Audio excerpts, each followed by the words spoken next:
The hotel corridor was silent, except for the faint hum of the central air. My heels clicked softly on the marble tiles, muffled under the plush carpet as I returned from a late-night walk meant to calm my nerves. Tomorrow was supposed to be the happiest day of my life. Our wedding.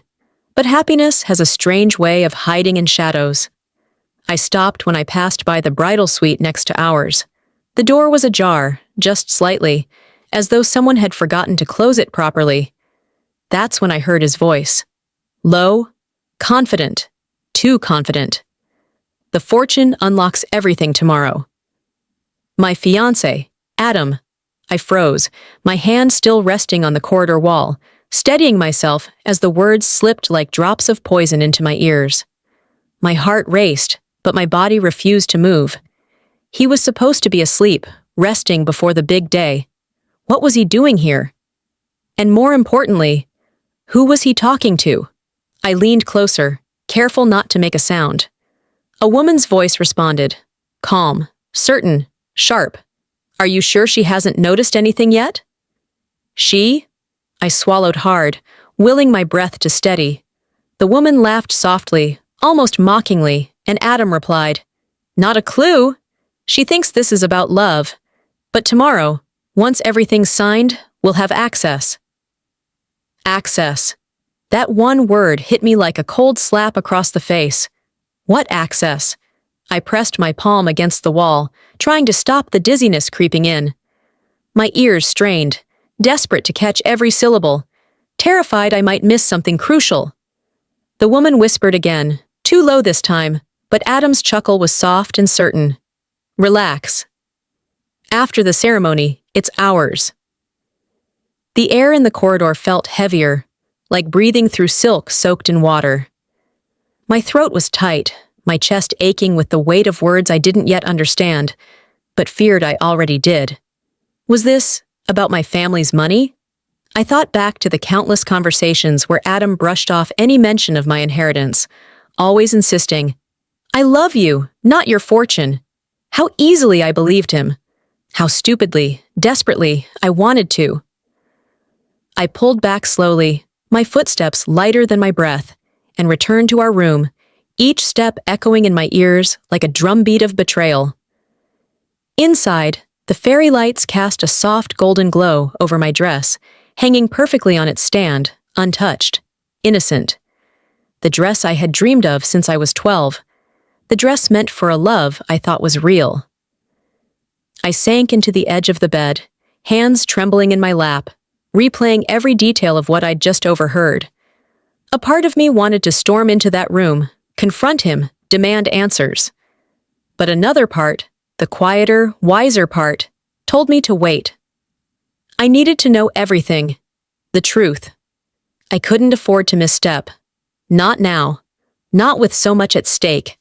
I grabbed my phone and checked the time. 11:42 p.m. Less than 12 hours until I was supposed to walk down the aisle, smiling at a man who might only see me as a key to unlocking something he wanted more than me. My chest ached at the thought. I had imagined Adam and I building a life together. Late-night kitchen dances, Sunday mornings tangled in soft sheets, growing old in a house filled with laughter and family photos. But now, all I could see was a different future. One where I stood beside someone who smiled in my face while planning something behind my back. I stared at my reflection in the window, the city lights twinkling faintly behind me. My own face looked strange, like a stranger's. Pale, wide-eyed, fractured. I whispered to myself, barely audible, "Don't panic, not yet. I needed proof. I needed to know who that woman was. I needed to find out exactly what Adam thought he was unlocking tomorrow, and whether love had ever been part of his plan. So before you get too comfortable, take a moment to like this video and subscribe, but only if you truly enjoy what I'm sharing here. And if you're watching right now, comment where you're listening from. I want to know how far this story reaches tonight, because tomorrow, everything changes. I didn't know then that what I'd overheard was only the beginning, the fortune, the whispers, and a secret I was never meant to find out. Tomorrow, I thought I was walking into a marriage, I didn't realize I was stepping straight into a trap. I barely slept that night. Every time I closed my eyes, I heard his voice again. Once everything's signed, we'll have access. By morning, the sunlight pouring through the hotel curtains felt colder than it should have. My wedding day was hours away, yet the air in the room was heavy, like something unseen pressing against my chest. I glanced at Adam sleeping beside me, his breathing steady, his face relaxed. How could he look so peaceful, while my entire world was cracking beneath his weight? I turned away, clutching the blanket tightly, afraid he'd hear my thoughts if I looked at him too long. I spent the morning moving like a ghost through rehearsals and final touches. My bridesmaids laughed in the corner, sipping mimosas, while I forced smiles that felt glued to my face. Nobody noticed my shaking hands. Nobody heard the storm inside my chest. Until one of the bridesmaids, Lila, leaned in close, her perfume sweet but sharp. "Hey," she whispered, almost conspiratorial. "I saw Adam talking to someone late last night, down by the elevators." I froze. My heart skipped so hard it hurt. "Someone?" I asked, trying to sound casual. "Yeah," she said, twirling her champagne glass. "Tall, dark hair, expensive shoes, definitely not from our side of the guest list." She smirked like she was sharing harmless gossip. Honestly, it looked intimate. My throat went dry. Was this the same woman I heard? "Did you see her face?" I asked. She shook her head, sipping her drink like it was nothing. But I'd remember her voice.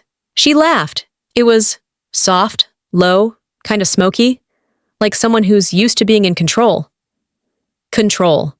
That one word hooked me again. This wasn't random. This wasn't some casual conversation. By noon, the pre-wedding chaos swallowed me whole. Guests arrived, makeup artists rushed in and out, stylists fussed over the smallest details. But under the surface, a different tension gnawed at me. I kept glancing at Adam during the photographer's staged getting ready session. He was charming, calm, the perfect groom-to-be. But when he thought no one was looking, I caught it. A flicker in his expression, like someone carefully keeping a mask in place. I wanted to ask him outright, to scream, to demand answers. But no, not yet.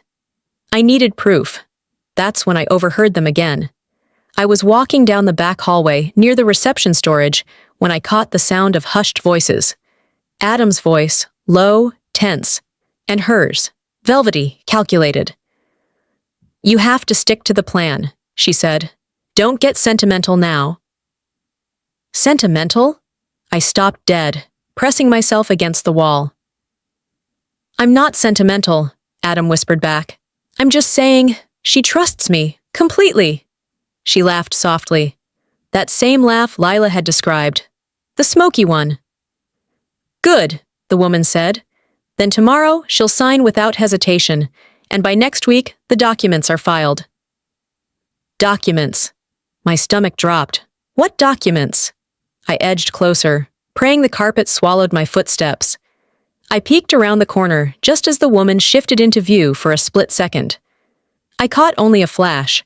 Dark waves of hair pinned up, a sharp black blazer, a pair of gold earrings glinting under the hallway light. Elegant, professional, dangerous. Before I could see more, someone called my name from behind. One of the planners, frantic about seating charts. I turned instinctively, answering softly. And when I looked back, they were gone. The rest of the day blurred like fog on glass. I smiled at relatives, nodded through conversations, thanked guests for coming. But inside, my thoughts circled endlessly. Who was she? What was Adam planning? And why did it feel like my entire wedding wasn't about me at all? That night, as I sat alone in the bridal suite, I made a decision. If Adam was hiding something, I'd find out before I said I do, even if it meant tearing apart everything I thought I knew about love, because something told me, tomorrow wouldn't just change my name, it would change everything. I couldn't sleep. By the time the clock struck 2:13 a.m., I was still sitting on the edge of the bed, staring at the wedding dress hanging near the window. Its ivory satin shimmered faintly under the city lights, mocking me with its perfection. I couldn't stop hearing her laugh, the soft, smoky one that clung to my memory, like perfume I couldn't wash away. I couldn't stop replaying Adam's words. Once everything's signed, we'll have access. Access to what? My family's fortune? My grandfather's trust? I didn't have answers, but I needed them, and I knew where to start. Adam's suit jacket hung neatly over the armchair, perfectly pressed, perfectly ordinary, almost too ordinary. I hesitated only a second before sliding my hand into the inner pocket. That's when I found it. A crumpled receipt. It was dated 3 weeks ago from a luxury jeweler downtown, the same place where we'd chosen my engagement ring together. But this wasn't the receipt I remembered. It listed 2 rings. 2. One for nearly $17,000, matching the cost of my engagement ring, and another for $12,800. My breath caught. Underneath, scrawled in pen, was a note. Returned, $12,800, cash refund. I stared at the numbers, my pulse drumming in my ears. Why would Adam buy a second ring? And more importantly, why return it for cash? I stuffed the receipt back into my pocket and moved quietly to the bathroom, shutting the door behind me. I turned on the tap to drown out the sound of my shaking breaths and sat on the floor, leaning against the cold tiles. I opened my phone, searching the jeweler's name, cross-referencing dates, invoices, anything. But there was nothing about a second ring in my account records. No photos, no mention. Nothing. It was as though the entire purchase had been erased. By dawn, the hotel was waking up to soft footsteps, low voices, and clinking trays of breakfast. But inside my chest, chaos was brewing louder than any celebration outside. I watched Adam from across the room as he got ready for his morning golf session with the groomsmen. He hummed under his breath, smiling at his reflection, like a man with no worries in the world. I wanted to believe the humming. I wanted to believe the smile, but I couldn't. Not anymore. I slipped the receipt into my clutch and headed for the elevator, heart hammering with every step. I didn't know exactly what I was looking for yet, but I knew this much. If Adam was hiding something, it was bigger than one overheard conversation. The jeweler opened at 10. I waited across the street in a coffee shop, nursing a cup I barely tasted, watching people walk by with that strange mix of calm and chaos you only see on wedding mornings. My wedding morning. At 10:07 a.m., I walked into the jeweler's. The scent of polished wood and soft velvet enveloped me instantly, comforting and cruel all at once. The sales associate smiled politely. "Congratulations on your big day," she said, spotting the ring on my finger. I smiled back, hollow. "Thank you. I actually had a quick question about this receipt." Her polite expression faltered. She took the paper, scanning it, her brows knitting almost imperceptibly. "Oh, yes, I remember this transaction," she said carefully. "Mr. Collins made the adjustments himself." "Adjustments," I swallowed.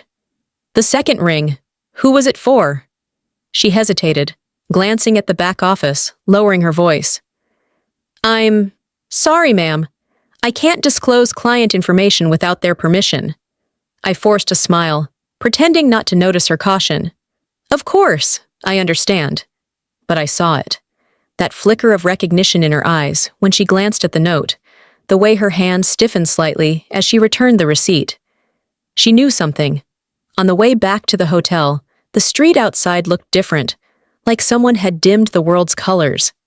The banners, the balloons, the congratulations. It all felt like background noise to a story I didn't belong in anymore. And as I stepped into the elevator, my phone buzzed with a message from an unknown number. "Sign everything tomorrow, and your family will stay safe."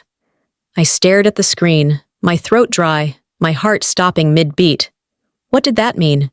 Was this about the fortune, or something much, much darker? The walls felt like they were closing in, and for the first time, a thought I'd been avoiding finally surfaced. This wasn't just betrayal. This was a plan.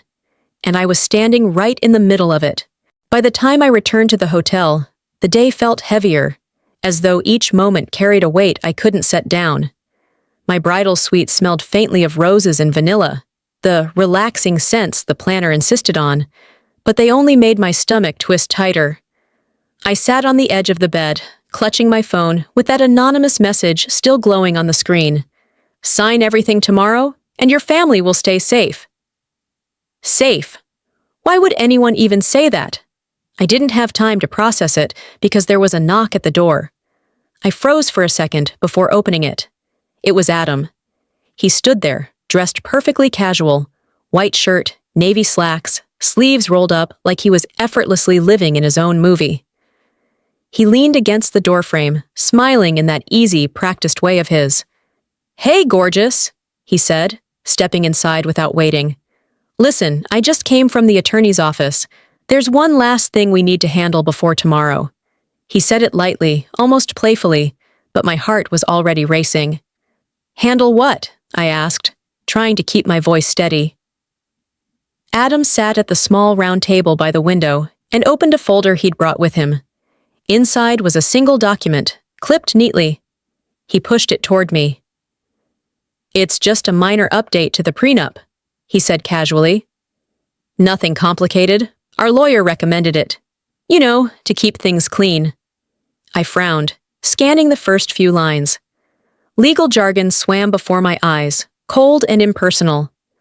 Emergency power of attorney in the event of incapacitation or death. I looked up sharply. "What is this?" "Standard language," he said quickly, waving his hand. "Just in case something happens to either of us, it lets the other handle assets without delays." I stared at him. "You never mentioned this before." He smiled, soft and careful. "Because it wasn't necessary until now. With your grandfather's trust, we need to make sure nothing gets tied up in probate if, God forbid, something happens." My chest tightened at the mention of my grandfather's trust. "You didn't even know the details of that trust," I said, keeping my tone neutral. He didn't blink. "Our lawyer explained it," he replied smoothly. "It's just a safeguard. Come on, babe, it's a formality." But something inside me screamed that this wasn't formality. It was strategy. Later that afternoon, I slipped away under the pretense of a quick touch-up and called my mother from the empty hallway outside the ballroom. My voice trembled as I asked her about the trust. "Mom," I whispered, "did Grandpa's trust include anything about emergency powers?" There was a pause. Too long. Then her voice came back, low and deliberate. "Yes, but you don't need to worry about that." "Why are you asking?" I pressed harder, lowering my voice even more.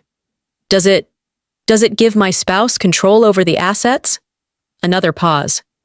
"Only if you sign a power of attorney before marriage," she admitted reluctantly. My blood ran cold. By evening, the wedding planners had dragged me into a final walkthrough of tomorrow's ceremony, but I barely heard a word they said. I kept replaying the conversation in my head, lining up details like puzzle pieces. Adam somehow knew about a clause he shouldn't. He suddenly produced a prenup update I'd never seen. Someone warned me anonymously to sign everything, and then, at the rehearsal dinner, I caught him again. We were standing by the dessert table when I heard it. The same soft, smoky laugh I'd overheard in the hallway yesterday. My body reacted before my brain did. I turned sharply, scanning the crowd. There she was. A tall, elegant woman in a black silk dress, hair pinned up effortlessly, gold earrings glinting under the lights. She held a glass of champagne like it belonged to her, laughing softly with one of Adam's groomsmen. I recognized her instantly. It was her, the woman from last night, the one who told Adam not to get sentimental. Our eyes met across the room for the briefest second. She smiled, slow, deliberate, knowing. And in that one look, I realized two things. She knew I'd heard them, and she wasn't afraid of me at all. That night, back in my suite, I sat cross-legged on the bed with the prenup open in front of me, my heart pounding in my ears. I highlighted every clause, every condition, every harmless signature line that somehow gave away more power than I'd ever agreed to. Adam thought he was clever, But he wasn't the only one who could make plans. I wasn't signing anything, not yet. I spent most of the night staring at the prenup spread across the bed, my highlighter bleeding yellow over phrases that felt too precise to be harmless. Immediate access to principal funds. Emergency power of attorney. Contingent distributions triggered upon marriage. It wasn't just protection, as Adam called it. It was control.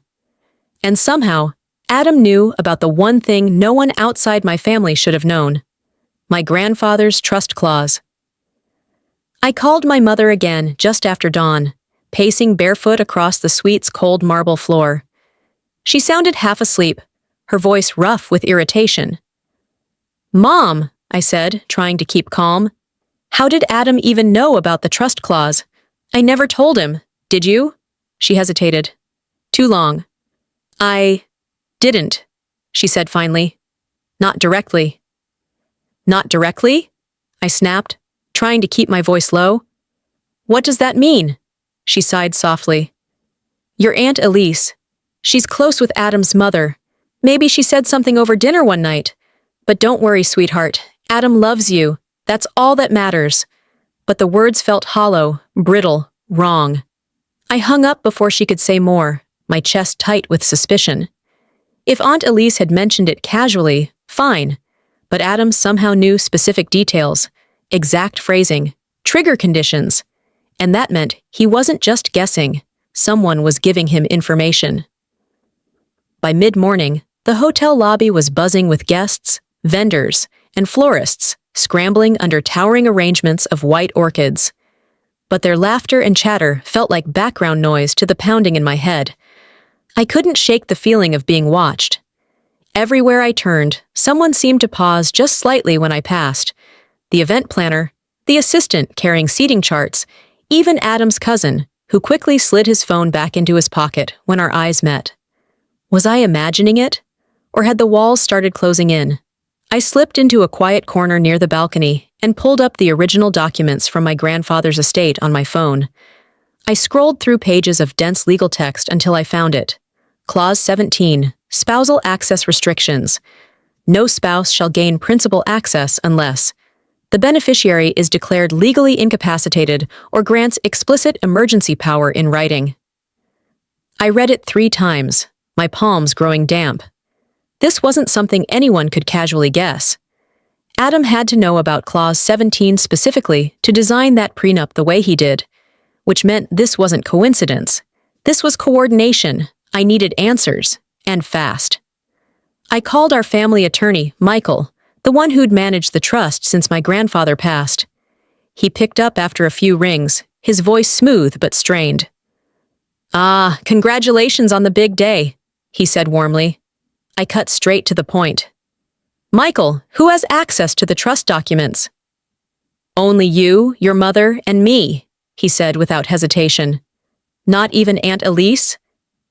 "No," he replied firmly. "She isn't listed as an administrator." My stomach dropped. So how did Adam know? I hesitated, then asked the question I dreaded. "Michael, has anyone requested copies of the documents recently?" There was a pause on the other end. "Yes," he said slowly. "About 2 weeks ago, through an email from your mother's account. She said you wanted backup copies sent to your fiancé's attorney." I froze, gripping the edge of the balcony rail until my knuckles turned white. "My mother?" "Yes," he said gently. "I can forward you the email if you'd like." Back in my suite, I opened Michael's forwarded email. It was short, clean, professional, perfectly polite. But there was one problem. My mother didn't write it. I knew her phrasing, her punctuation, her favorite sign-off. This wasn't her. Someone had spoofed her email. That night, while everyone gathered for the rehearsal cocktail hour, I sat alone in the suite, staring at the fake email, the prenup, the anonymous text, and the receipt from the jeweler, all spread across the bed like pieces of a puzzle I didn't yet understand. And then, just as the panic started bubbling over, my phone buzzed again. Another message. "Don't involve the police. Trust the plan. Sign tomorrow, and no one gets hurt." My entire body went cold. This wasn't just about money anymore. Someone was making sure I played my role tomorrow, and I still didn't know what the cost of disobedience would be. But one thing was certain, I was running out of time. The rehearsal dinner was loud and glittering, full of champagne toasts and forced laughter, but none of it touched me. I sat at the long table, smiling when expected, nodding when spoken to, holding a fork I never lifted to my mouth. My thoughts weren't here, not with the bridesmaids comparing hairstyles or my mother fussing over the dessert display. They were with the email, the prenup, the texts, and that smoky laugh still echoing in my head like a warning bell. Adam, of course, was effortless. He moved from guest to guest, laughing easily, clapping shoulders, pouring drinks like a man with nothing to hide. His mask was perfect, but the best man wasn't as careful. Ethan, Adam's closest friend since college, the one who always joked too loudly, drank too quickly, and looked at me a little too long when he thought Adam wasn't watching. He stumbled toward me near the dessert table, a glass of whiskey sloshing in his hand. "Big day tomorrow, huh?" he said, leaning in like we were co-conspirators instead of strangers bound by a wedding invitation. "Yeah," I said, keeping my voice neutral. "Big day." He grinned, swaying slightly. "Don't be nervous. Adam's got it all figured out." Something about the way he said it made my stomach twist. "Figured out what?" I asked softly. Ethan laughed, but it didn't sound like humor. It sounded like a man trying to swallow something dangerous. "Everything," he slurred, lowering his voice like he'd already said too much. "The timing, the signatures, the solution." I froze. "Solution?" His glass hovered near his lips, but he didn't drink.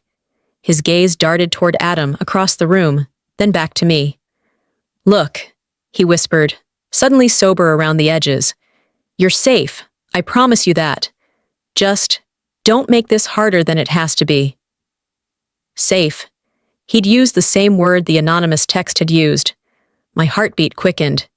"Ethan," I pressed, lowering my voice. "What does Adam owe?"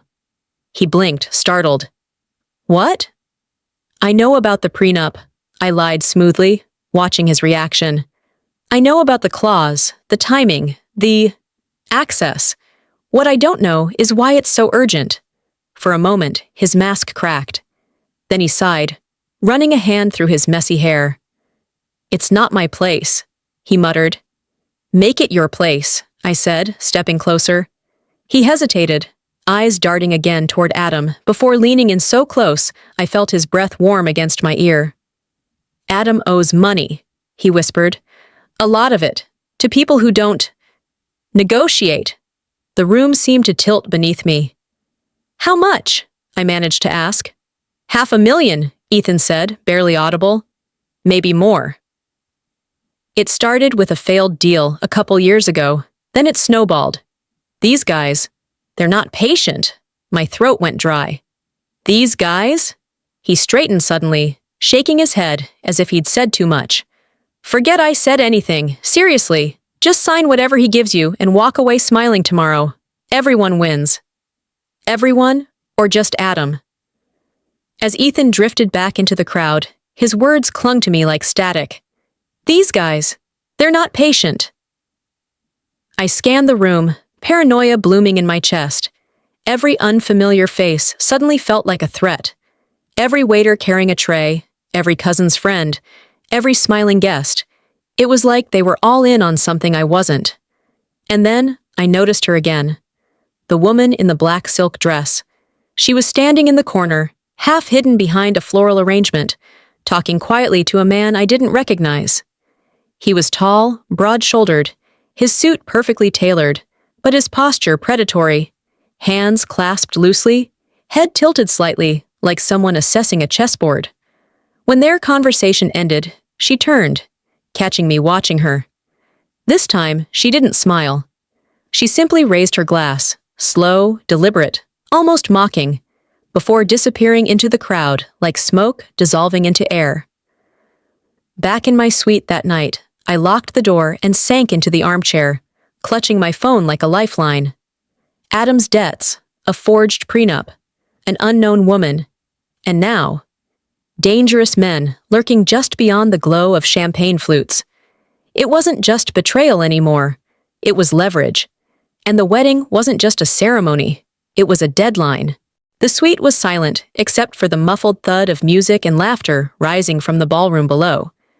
I stood by the window, staring out at the city lights, while the prenup lay open on the table behind me, glowing faintly under the lamp. The clock read 12:37 a.m. My wedding day had already begun, but the last thing I felt was peace. I should have been sleeping.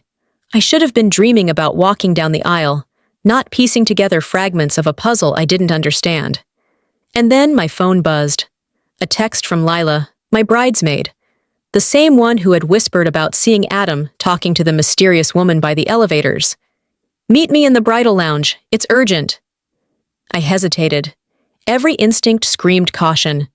But curiosity and fear won. The lounge was dimly lit, a soft golden glow spilling across velvet chairs and polished marble floors. Lila was sitting there, cross-legged on the couch, scrolling through her phone like she'd been waiting for me. "You okay?" I asked softly. She jumped, startled, quickly locking her screen before shoving the phone into her clutch. "Oh, yeah, just couldn't sleep," she said, forcing a smile. "Thought you might need some company." Something about the way she avoided my eyes made my stomach knot. We sat there in silence for a while, sipping lukewarm tea from the catering tray. Lila filled the quiet with soft chatter about flowers and playlists, but her voice sounded far away. I kept replaying Ethan's warning about Adam's debts. $500,000. Dangerous men, no patience. Was she part of this too? When she excused herself to the restroom, she left her clutch on the couch. I don't know what made me do it. Instinct, maybe. But my hand reached for her phone before I could stop myself. It was locked, but a notification banner was still glowing faintly across the screen. Adam Collins. Make sure she doesn't back out tomorrow. My breath caught. I tapped the message quickly, heart pounding, hoping the phone wouldn't lock. A thread opened. Dozens of unread messages scrolled upward like falling dominoes. Adam. Stick close to her. Keep her calm. Adam. Don't let her see the docs until we're in the suite. Adam. Did you tell her about the family blessing story? Keep it consistent. My hands trembled as I read each line, bile rising in my throat. She'd been working with him all this time. The same Lila who held my hand during dress fittings. The same Lila who cried when we picked the veil. The same Lila who called me her sister. My vision blurred. When Lila returned, I was sitting exactly where I'd been, clutching my teacup so tightly it almost cracked. "You okay?" she asked, tilting her head, the picture of innocence. "Yeah," I said, forcing a calm I didn't feel. "Just tired." She smiled, soft and practiced, slipping her phone back into her clutch without a second thought. But now I couldn't unsee it. I excused myself soon after, retreating to my suite, locking the door behind me. My hands shook as I sat on the bed, scrolling back through my memories with Lila. Every conversation, every hug, every "I'm here for you." She wasn't here for me. She was here for Adam. But why? Was it money? Was he promising her something? Or was it worse than that? I tried calling Ethan, but he didn't pick up. The unanswered rings made the silence louder, heavier. I checked my own messages, scrolling back through months of wedding planning, looking for signs I'd missed. There were moments, tiny things, that suddenly stood out. Layla insisting we use Adam's recommended photographer.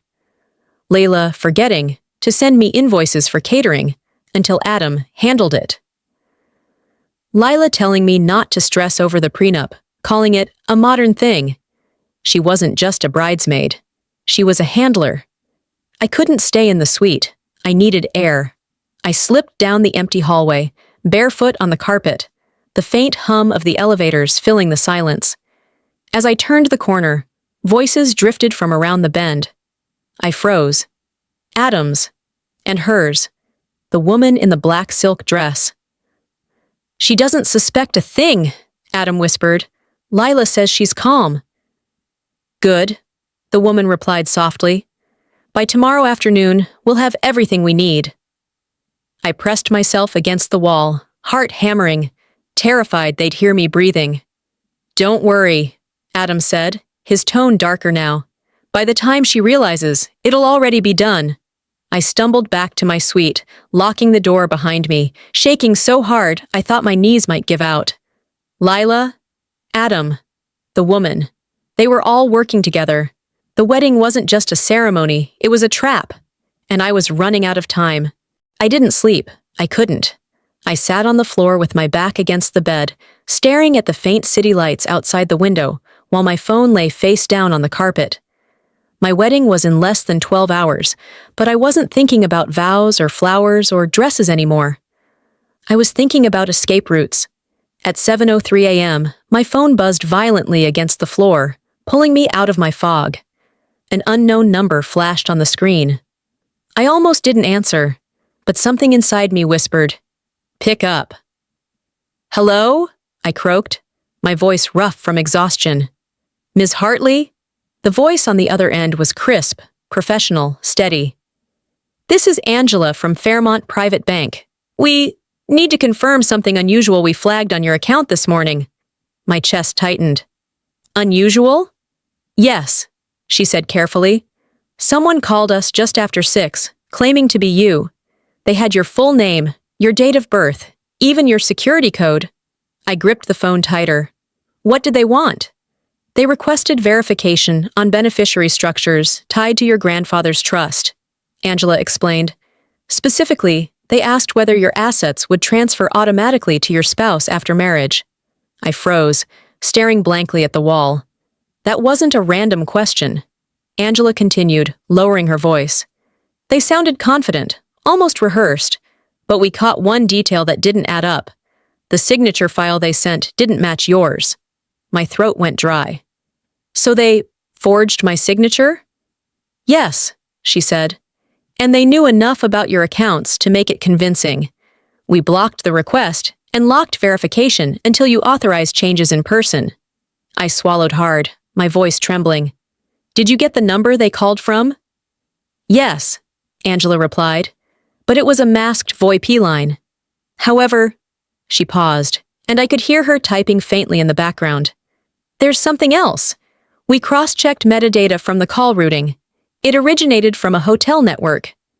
I gripped the edge of the mattress, the fabric biting into my palms. "What hotel?" I whispered, already knowing the answer.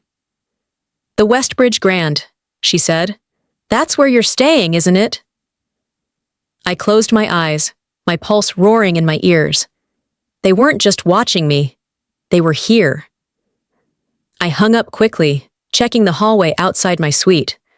The corridor was quiet, almost too quiet, lined with decorative flowers and soft golden sconces glowing faintly against the walls. Somewhere in this hotel, someone had just tried to become me. I shut the door and locked it, my breath shallow, trying to slow my racing heart. I spread the pieces of this nightmare across the bed. The forged email to the family attorney. The prenup designed around Clause 17. Lila's texts coordinating with Adam. And now, the bank impersonation. It wasn't coincidence. It wasn't paranoia. This was planned. I grabbed my laptop and logged into the trust account portal, fingers trembling so badly, I had to retype my password 3 times. When I finally got in, my worst fear was confirmed. 3 failed login attempts, all within the last 12 hours. Whoever this was, they weren't stopping. By 8:45 a.m., my phone buzzed again. Another unknown number. I hesitated, then answered. "Ms. Hartley?" Angela's voice again, but sharper now.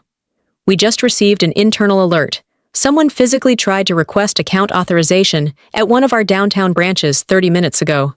My breath caught. "Did they get it?" "Number they walked out when asked for secondary ID," she said. "But based on the CCTV description, it matches a guest registered at your hotel." I gripped the edge of the table, my knuckles white. "Who?" Angela hesitated, then lowered her voice.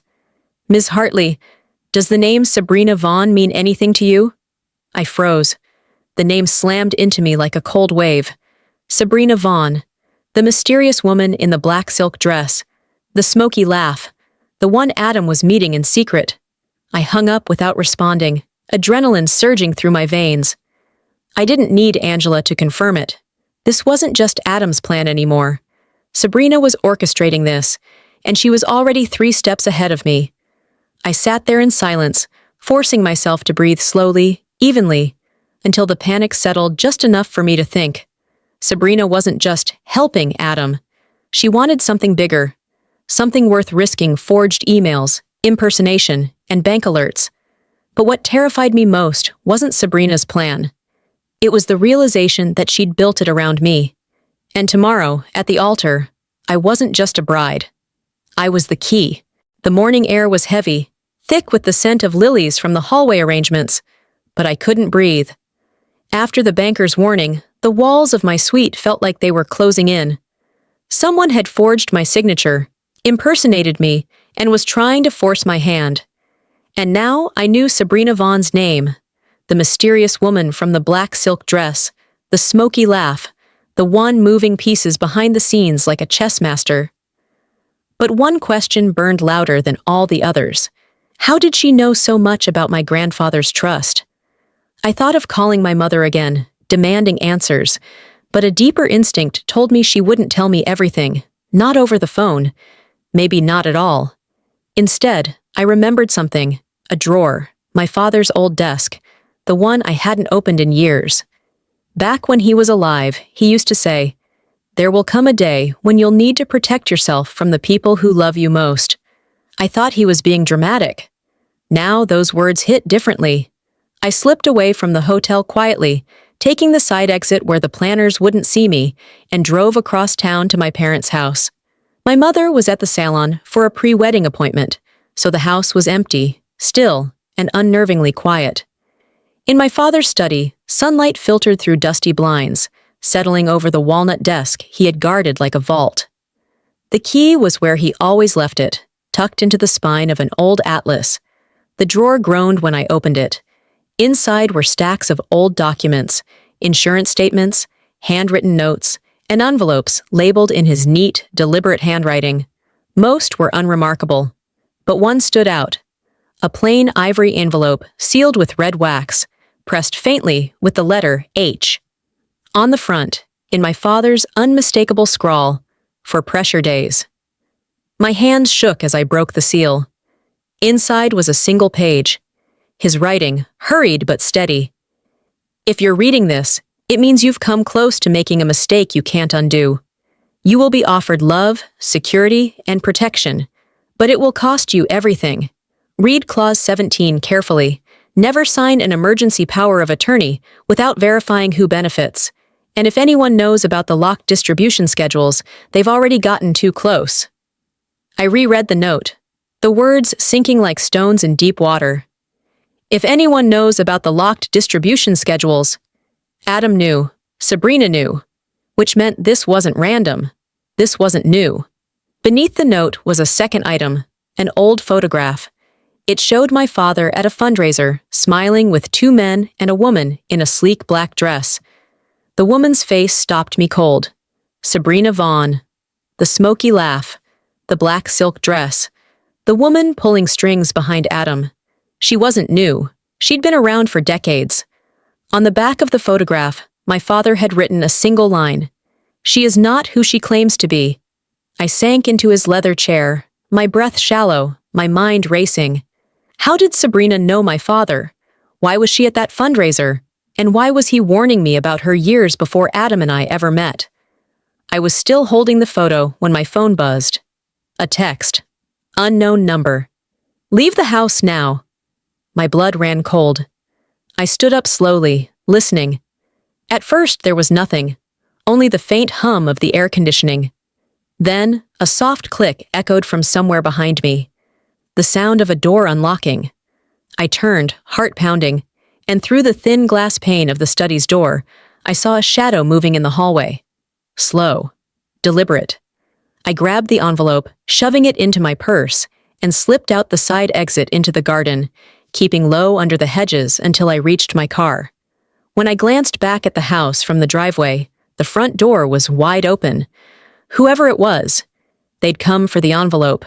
Driving back to the hotel, I clutched the steering wheel so tightly my knuckles ached. My father had warned me years ago. Sabrina Vaughn had been in his orbit long before mine, and someone was desperate enough to break into the house to cover it up. This wasn't just about Adam's debts anymore. This was bigger. Sabrina didn't want me marrying Adam for love. She wanted me married to him because I was the key to unlocking something hidden deep inside my grandfather's fortune. And judging by the photograph, she'd been planning this for a very, very long time. By the time I got back to the hotel, my hands were still trembling. I'd hidden my father's sealed envelope deep in my purse, the paper soft and warm from my grip, like it had absorbed my panic. I should have gone straight to my suite and locked the door, but the rehearsal dinner was starting downstairs. Skipping it would raise questions I wasn't ready to answer. Not yet. So I put on the green silk dress Adam loved, forced a calm expression into place, and descended into a room full of people I wasn't sure I could trust anymore. The ballroom glittered under soft lights, filled with laughter, clinking glasses, and the faint hum of a string quartet. Guests circled tables draped in ivory linens, floral arrangements towering above them like silent sentinels. I smiled when people greeted me, hugged when expected, nodded at conversations I didn't hear. But beneath the surface, I was unraveling thread by thread. Adam caught my eye across the room and smiled. That easy, practiced smile that had once made me feel safe. Now all I saw were the secrets behind it. Beside him stood Sabrina Vaughn, in another black dress that caught the light like spilled ink. She held a glass of wine delicately, her fingers resting on the stem, her expression serene. When she noticed me looking, she raised her glass, that same slow, deliberate gesture I'd seen before, and sipped without breaking eye contact. I turned away first. Dinner began quietly enough. Champagne flowed, plates clattered softly, and toasts were made. Lila sat 2 seats away, leaning toward me now and then with little updates about schedules, flowers, and ceremony rehearsals, acting like nothing was wrong. But I couldn't shake the memory of Adam's texts on her phone. Halfway through the main course, a waiter approached, placing a beautifully plated dessert in front of me. It was a delicate almond tart, glossy and perfect. My stomach tightened instantly. I'm allergic to almonds, severely. I looked up sharply. "I didn't order this," I said softly. The waiter blinked, confused. "This was sent specially for you, ma'am. Mr. Collins requested it." Adam. My pulse pounded in my ears. I glanced at him, but he was busy chatting animatedly with Ethan, barely glancing my way, his expression unreadable. I pushed the plate aside discreetly and signaled another waiter, whispering quickly, "I have a nut allergy. Could you check the kitchen to make sure nothing else has almonds?" The waiter nodded and hurried off. When he returned, his face was pale. "Ma'am," he said quietly, leaning close so only I could hear, "that dessert wasn't on tonight's menu. The kitchen didn't make it." For a moment, I couldn't breathe. If the kitchen didn't make it, who did? I excused myself to the restroom, walking calmly, forcing every step to look effortless, while my heart hammered against my ribs. Inside the marble-tiled bathroom, I locked the door and braced myself against the sink, my reflection pale and unrecognizable under the soft lighting. I tried to steady my breathing, but it only quickened when my phone buzzed in my clutch. A text. Unknown number again. "Eat what's given to you. Stop resisting." I nearly dropped the phone. Someone was watching me, right here, right now. I left the restroom cautiously, scanning the ballroom. Everyone looked normal, smiling, laughing, clinking glasses. But the air felt wrong, like I was moving through a stage set, where everyone knew their lines except me. When I reached my table, the almond tart was gone. In its place, a small folded napkin rested neatly on the edge of my plate. My hand shook as I opened it, revealing 4 words written in rushed, blocky handwriting. "Sign, or you'll regret it." I glanced around sharply, but nobody was looking at me. Adam was laughing at something Ethan said. Layla was fixing her lipstick. Sabrina was speaking to one of the planners, her back turned. Who left it? I lasted another 20 minutes before leaving early, blaming pre-wedding nerves. The moment I stepped into the hallway, my phone buzzed again. This time, a voicemail from an unknown number. I pressed play. Sabrina's voice, smooth and deliberate. You're making this harder than it has to be, darling. You don't want mistakes before your big day. Sleep well. The message ended with silence so deep, I could hear my own pulse. Back in my suite, I locked every door and window, drawing the curtains tight.